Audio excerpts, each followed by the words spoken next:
and the education reformer Sonam Wangchuk. So he is a big asset to the India. He is a big asset to nation. So we can't lose our asset.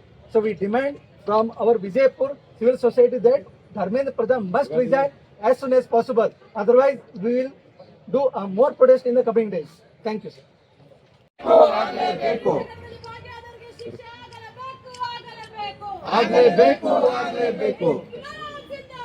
जिंदाबाद जिंदाबाद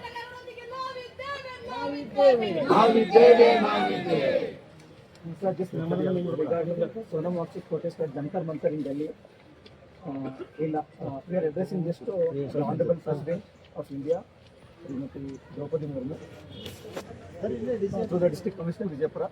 Subject: urgent appeal for your immediate intervention to protect the lives of Sri Sonam Wangchuk. Lives of Sri Sonam Wangchuk and the fasting students, and to ensure accountability for examination irregularities. Respected Madam President, we the undersigned members of civil society in Vijaypura, Karnataka, write to you with a profound sense of concern and urgency regarding the indefinite hunger strike being undertaken at Jantar Mantar, New Delhi by renowned educationist, environmentalist and public spirited citizen Sri Sonam Wangchuk, along with several students and young persons. The hunger strike, which has continued for more than 16 days, seeks accountability for serious irregularities, alleged paper leaks, failures of examination administration, and the immense suffering caused to lakhs of students and their families. The protesters have also demanded that responsibility be fixed at the highest level, including the resignation of Union Education Minister, and that appropriate compensation and support be provided to the families of the students whose lives have been lost in the aftermath of the examination crisis. So demands with demands. The first demand is initiate immediate, direct and good faith dialogue with Sri Sonam Wangchuk, the fasting students and the representatives of the protesting student organizations. Take all the necessary steps with the consent and dignity of the protesters, fully protected, to safeguard their lives and provide continuous, independent and appropriate medical care. Give a formal, reasoned and time-bound response to every principal demand submitted by the protesters. Institute an independent, credible and time-bound judicial or similarly impartial inquiry into the alleged examination paper leaks, irregularities, administrative failures and related acts of negligence. Fixing individual, institutional and ministerial responsibility on the basis of the inquiry, and take appropriate action against all persons found responsible irrespective of their office or position. Consider the demand for the resignation of the Union Minister, Education Minister, in accordance with the principles of ministerial responsibility and democratic accountability. Provide fair compensation, counseling, legal assistance and other necessary support to the पिछले 2-3 महीनों से जो है पूरे देश में जो है नौजवानों में और स्टूडेंट्स में जो है हलचल मची हुई है, क्योंकि नीट की जो एग्ज़ाम थी वो पेपर लीक हो गया है। उसी को मद्देनज़र रखते हुए हमारे देश की राजधानी दिल्ली में जो है सोनम वांगचुरे नामी एक हीरे होराटगार, एक समाज सेवी, एक बहुत ही बेहतरीन शख्सियत जंतर मंतर पर जो है पिछले 21 दिनों से जो है धरने पर बैठे हुए हैं। मैं समझता हूं हमारे मोदी काका को जो है, मोदी चाचा को जो है उनकी बात सुनने की कोई ज़रूरत भी नहीं, ऐसा लग रहा है हमें। वो सिर्फ विदेश घूमने का काम कर रहे हैं। मैं वो मोदी का चाचा से गुजारिश करता हूं, अरे चाचा पहले इन बच्चों को देखो, अपने देश के बच्चों को देखो, वो छोड़ के आप देश में पूरे विदेश में घूम कर करोगे क्या? क्योंकि पिछले 2 से 3 महीने में जो है 25 से 30 बच्चे जो है आत्महत्या करके हमारे देश का नाम खराब कर रहे हैं। हमारे देश का नाम खराब हो चुका है। आपको हमारे देश की जनता ने जो है पिछले 12 सालों से जो है केंद्र में सरकार में बिठाया है, अब उसका गलत इस्तेमाल कर रहे हैं, क्योंकि ये देश का भविष्य जो है हमारे बच्चों के, नौजवानों के हाथों में है। अगर आप इन बच्चों की आत्महत्या को अगर गंभीरता से नहीं लेंगे, जिस तरह दिल्ली में बैठे हुए हमारे जो सोनम जी जो बैठे हुए हैं, जंतर पर जो बैठे हुए हैं, ठीक उन्हीं की तरह पूरे देश में जो है हम लोग जो है हमारे होराटगार जो है धरने पर बैठेंगे, भले हमें अपनी जान की बलि क्यों ना देनी पड़े। हम जब तक उन बच्चों को इंसाफ नहीं मिलेगा हम पीछे हटने वाले नहीं हैं। इसी के चलते आज बीजापुर में जो है हमारे कई प्रगतिपर संगठन की ओर से जो है डॉक्टर बाबा साहेब अम्बेडकर सर्कल से होते हुए डिप्टी कमिश्नर को एक विशाल रैली और धरना प्रदर्शन करके धरने पर बैठ करके एक राष्ट्रपति को मेमोरेंडम दिया गया है। जल्द से जल्द हमारे इस मेमोरेंडम को आप स्वीकार करें, और जो हमें जो बच्चों में जो नाइंसाफी हुई है, हमारे बच्चों के साथ जो हमारे देश का भविष्य है उनके साथ आप चलाट ना करें, उनके साथ आप खेल ना करें, उनका भविष्य आप बर्बाद ना करें।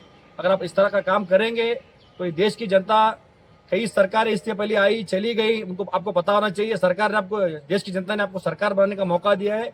आप अपने हाथ से, सरकार तो आपकी जाएगी लेकिन बच्चों के, उनके खानदान की और हमारे जैसे लोगों की आपको बद्दुआ लगेगी। आप इस देश को जो है बर्बाद करने की कोशिश मत करें। आखिर में जो है मैं आपके माध्यम के जरिए देश के प्रधानमंत्री से निवेदन करता हूं कि जल्द से जल्द हमारे जो एजुकेशन मिनिस्टर हैं धर्मेंद्र प्रधान का राजीनामा ले और बच्चों को जो भविष्य हार हो रहा है उसकी जल्द से जल्दी भरपाई करें।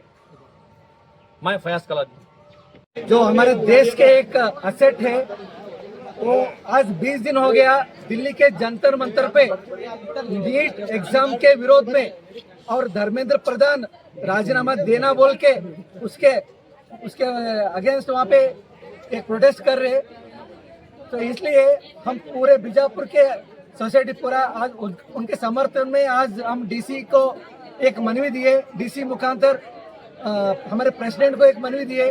रीजन ये है कि तो पिछले महीने 24 लाख बच्चे का एग्जाम, नीट एग्जाम जो था उसका पेपर लीक होने के बाद कैंसिल हुआ। उसके बाद 25 बच्चे सुसाइड किए। उसके बाद कोई भी अकाउंटेबिलिटी नहीं है, कोई भी जिम्मेदारी नहीं। इन 25 बच्चों की जिम्मेदार कौन है?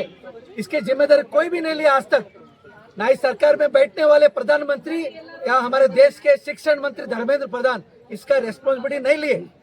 तो हमारी मांग है धर्मेंद्र प्रधान को अगर थोड़ी सी भी अगर शर्म बची है, लाज हयाज कुछ बची है, तुरंत धर्मेंद्र प्रधान इस्तीफा देना चाहिए।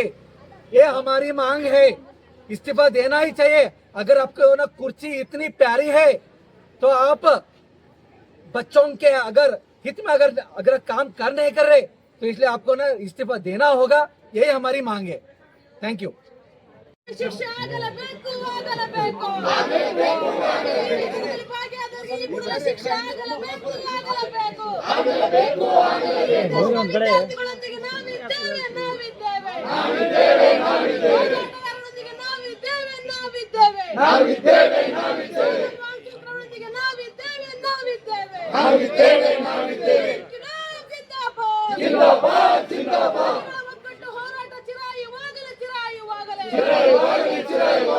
ಒಕ್ಕಟ್ಟು ಹೋರಾಟ ಚಿರಾಯುವಾಗಲೇ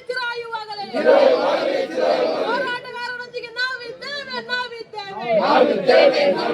ಪ್ರಕರಣದಲ್ಲಿ ಭಾಗಿಯಾದವರಿಗೆ ಶಿಕ್ಷೆ ಆಗಲೇಬೇಕು.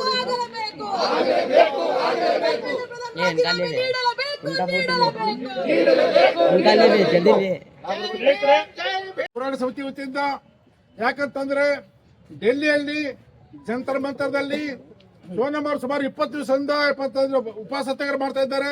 ಯಾಕೆ ಉಪವಾಸ ಸತ್ಯಾಗ್ರಹ ಮಾಡ್ತಾ ಅಂತಂದ್ರೆ ಮೊನ್ನೆ ನಡೆದಂತ ನೀಟ್ ಪರೀಕ್ಷೆ ತಾವೆಲ್ಲ ನೋಡಿರ್ಬೋದು ಪತ್ರಿಕೆಯಲ್ಲಿ. ದಿನ ಬೆಳಗಾದ್ರೆ ಆ ವಿದ್ಯಾರ್ಥಿ ಸಾವು, ಈ ವಿದ್ಯಾರ್ಥಿ ಸಾವು, ಗುಲ್ಬರ್ಗಾದ ಸಾವು, ಒಂದು ಹಲವಾರು ಇಡೀ ದೇಶ ತುಂಬಾ ಸುಮಾರು ವಿದ್ಯಾರ್ಥಿಗಳು ಅಂತಂದ್ರೆ ಈ ನೀಟ್ ಪರೀಕ್ಷೆಯಿಂದ ಹಗರದಿಂದ ಪ್ರಾಣಾರ್ಪಣೆ ಕೊಟ್ಟರು. ತಂದೆ ತಾಯಿಗಳು ತಮ್ಮ ಮಕ್ಕಳು ಬೆಳೆದು ಇಂಜಿನಿಯರ್ ಆಗಬೇಕು, ಡಾಕ್ಟರ್ ಆಗಬೇಕು, ದೊಡ್ಡ ಹುದ್ದೆಗೆ ಅನಿಸ್ಬೇಕಂದ್ರೆ ಕಷ್ಟಪಟ್ಟು ಬಡ ಮಕ್ಕಳು ಓದಿಸಿರ್ತಾರೆ.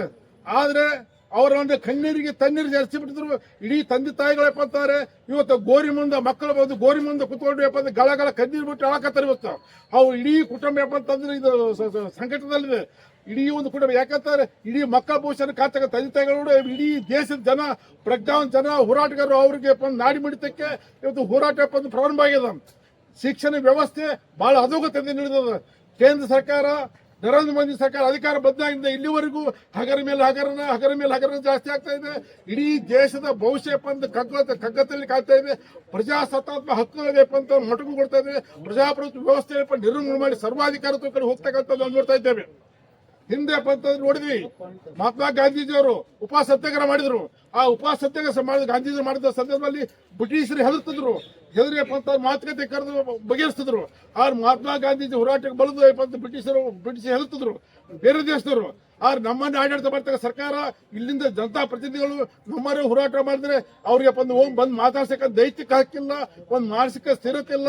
ಅವ್ರಿಗೆ ದೇಶದ ಬಗ್ಗೆ, ಇವು ಹೋರಾಟಗಾರ ಬಗ್ಗೆ, ಪ್ರಜಾಪ್ರಭುತ್ವ ವ್ಯವಸ್ಥೆ ಬಗ್ಗೆ ಏನು ಕಾಳಜಿ ಇಲ್ಲ. ಆದ್ರೆ ಎಷ್ಟು ನೀಚರದಾರ ಇವರು. ಈ ಕೇಂದ್ರ ಸರ್ಕಾರ ಜನರ ಪರ ಬ್ರಿಟಿಷರಿಗಿಂತ ದ್ರೋಹಿಗಳಾಗಿದ್ದಾರೆ. ಇವತ್ತು ಬ್ರಿಟಿಷರನ್ನ ನಾಡಿ ಮಿಡ್ತಾ ಮಾಡಿ ಗಾಂಧೀಜಿಗೆ ಒಪ್ಪಂದ ಕರಿತಿದ್ರು ಆದ್ರೆ ಬ್ರಿಟಿಷ್ಗಿಂತ ಕನಿಷ್ಠ ಆಗಿದ್ದಾರೆ ಇವರು ಅಂತ ವ್ಯವಸ್ಥೆ ವ್ಯವಸ್ಥೆಯಲ್ಲಿದ್ದೀವಿ. ಇಂಥ ವ್ಯವಸ್ಥೆ ಇಡೀ ದೇಶದಿಂದ ಪ್ರಜ್ಞಾವಂತರು ಹೋರಾಟ ಮಾಡಬೇಕು. 20 ದಿವಸ 1 ತಾಸು ಊಟ ಲೇಟ್ ಹೋಗ್ತಾರೆ, ಎಷ್ಟೋ ಆರೋಗ್ಯ ಏರ್ಪಾಡಾಗುತ್ತೆ. ಅಂತಹ ಪರಿಸ್ಥಿತಿಯಲ್ಲಿ ಇವತ್ತು ಸುಮಾರು 20 ಯಾವ ಎಕ್ಸಾಮ್ ಕೊಡದೆ ಬೇಡ ಅಂತ ಹೇಳಿ ಭರವಸೆ ಬಿಟ್ಟು 1.5 ಲಕ್ಷ ವಿದ್ಯಾರ್ಥಿಗಳು ಎಕ್ಸಾಮೇ ಕೊಟ್ಟಿಲ್ಲ.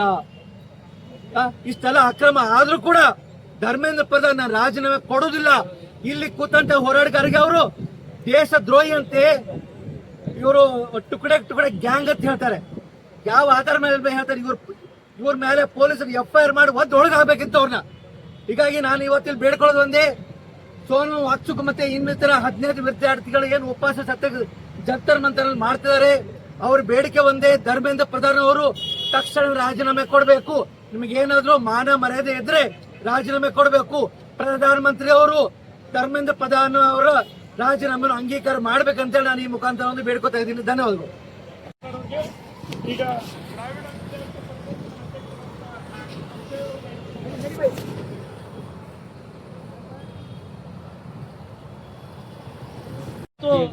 ಈಗ ಕೆಲಸ ನಿರಂತರವಾಗಿ ಬಾಡಿಗೆ ಭಾಷಣಕಾರರಿಂದ ಈ ಕೇಂದ್ರ ಸರ್ಕಾರ RSS ಮತ್ತೆ ಬಿಜೆಪಿ ನಿರಂತರವಾಗಿ ನಡೆಸಿಕೊಂಡು ಬಂದಿರುವಂತದ್ದು. ಇತ್ತೀಚೆಗೆ ನೀಟ್ ಹಗರಣವನ್ನ ಖಂಡಿಸಿ ಇವತ್ತು ದೆಹಲಿಯ ಜಂತರ್ ಮಂತರ್ನಲ್ಲಿ ಕಾಕ್ರೋಚ್ ಜನತಾ ಪಾರ್ಟಿ ಯುವ ಜನತೆ ಹೋರಾಟವನ್ನ ಮಾಡಿಕೊಂಡು ಬಂದಿರುವಂತದ್ದು. ಅದನ್ನ ಕೇಂದ್ರ ಸರ್ಕಾರ ಬಹು ಲಘುವಾಗಿ ತೆಗೆದುಕೊಂಡು ಇವತ್ತು ಇಡೀ ಯುವ ಜನತೆಗೆ ಅನ್ಯಾಯ ಮಾಡುವಂತ ಕೆಲಸ ಮಾಡುತ್ತಿದೆ. ಇದೇ ವಿಷಯವಾಗಿ ಸಾಮಾಜಿಕ ಹೋರಾಟಗಾರರು ಸೋನಂ ವಾಂಗ್ಚುಕ್ ಅವರು ಕೂಡ ಇವತ್ತು ಹೋರಾಟವನ್ನು ಬೆಂಬಲಿಸಿ ಸತತವಾಗಿ 19 ದಿನಗಳಿಂದ ಉಪವಾಸ ಸತ್ಯಾಗ್ರಹ ಮಾಡ್ತಿದ್ರು ಕೂಡ ಕೇಂದ್ರ ಸರ್ಕಾರದ ಯಾವುದೇ ಒಬ್ಬ ಅಧಿಕಾರಿ ಕೂಡ ಅವರನ್ನ ಭೇಟಿ ಮಾಡದಿರುವಂತದ್ದು ಈ ದೇಶದಲ್ಲಿ ನಡೀತಿರ್ತಕ್ಕಂಥ ಈ ದುರಂತ ಅಂತ ಹೇಳಿ ಹೇಳ್ಬೋದು. ಈ ದೇಶದಲ್ಲಿ ಇಡೀ ಯುವ ಜನತನ ದಾರಿ ತಪ್ಪಿಸಿ ಕೋಮುವಾದವನ್ನ ತಲೆಯಲ್ಲಿ ತುಂಬಿಸಿ ಇವತ್ತು ನಿರಂತರವಾಗಿ ಏನು ಹೋರಾಟವನ್ನು ಮಾಡ್ತಿದ್ದಾರೆ, ನ್ಯಾಯವನ್ನ ಕೇಳ್ತಾರೆ, ಅವರನ್ನ ದೇಶದ್ರೋಹಿ ಅನ್ನುವಂತ ಬಿಂಬಿಸುವಂತ ಕೆಲಸ ಇವತ್ತು ಕೇಂದ್ರ ಬಿಜೆಪಿ ಸರ್ಕಾರ ಮಾಡ್ತಿರುವಂತದ್ದು.